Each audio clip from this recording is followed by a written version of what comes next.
selamat datang di Deep Dive kita hari ini. Anda mengirimkan setumpuk catatan yang sangat menarik ya tentang sebuah konsep bernama Tazkiyatun Nafs atau proses penyucian jiwa.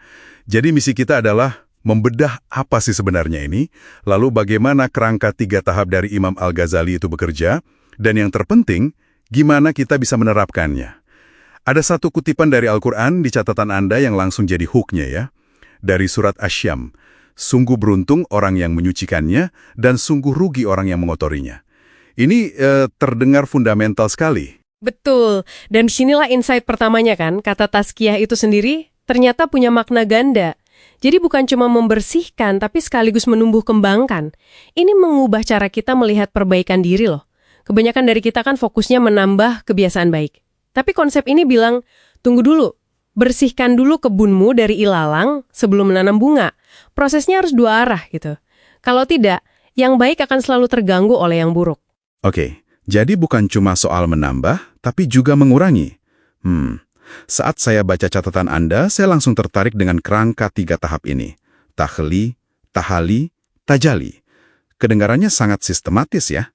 Bisa kita mulai dari yang pertama deh. Apa sih sebenarnya makna di balik tahali atau pengosongan ini? Tepat.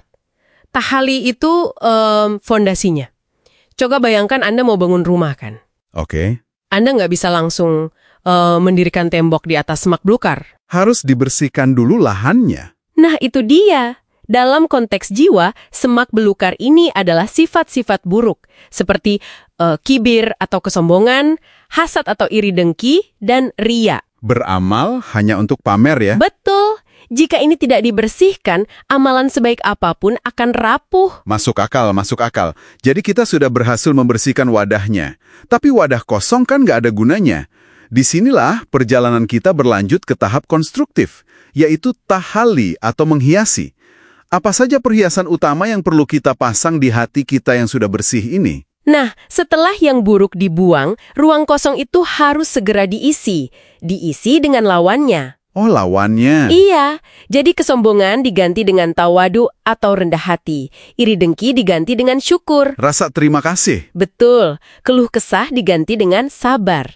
Ini adalah fase aktif membangun karakter positif di atas fondasi yang bersih tadi. Baik, jadi kita membersihkan, lalu menghiasi.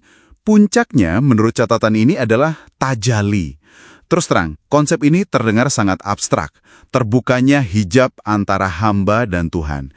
Gimana kita bisa memahaminya secara praktis? Apa jangan-jangan ini cuma perasaan sugesti atau emosi sesaat? Pertanyaan bagus. Penting untuk dipahami, tajali itu bukan sesuatu yang Anda lakukan, melainkan buah atau hasil dari 2 proses sebelumnya. Oke, jadi ini hasilnya ya? Betul, ini bukan tentang melihat sesuatu yang magis, melainkan merasakan dampaknya di dalam diri. Sumber Anda menyebutnya sebagai tumakninah atau ketenangan batin yang mendalam. Itu adalah kondisi di mana hati merasa damai, nggak mudah gelisah oleh urusan dunia, dan merasakan manisnya iman. Jadi ini bukan sugesti, tapi sebuah hasil nyata dari kerja keras spiritual. Oke, teorinya luar biasa. Tapi gimana cara kita memulai semua ini? Mungkin malam ini juga. Di catatan Anda ada 2 alat praktis yang disebutkan, muhasabah dan mu'aqabah. Konsep muhasabah atau evaluasi diri kelihatannya simpel ya, tapi ada penekanan penting, dilakukan setiap hari sebelum tidur. Kenapa timing ini krusial? Timing itu kuncinya. Evaluasi harian itu membuat kesalahan terasa seperti noda kecil. Yang mudah dibersihkan? Benar, mudah dibersihkan saat itu juga. Kalau kita tunggu seminggu, noda itu sudah mengering, jadi kerak, dan kita cenderung lupa konteksnya, atau bahkan menyepelekannya. Ini soal membangun awareness yang konstan, bukan sekedar audit berkala.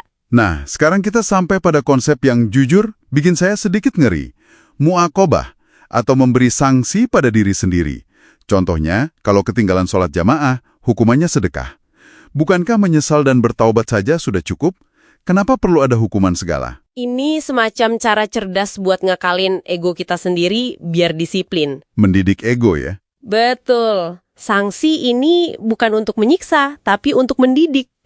Nafsu kita itu kan cenderung malas.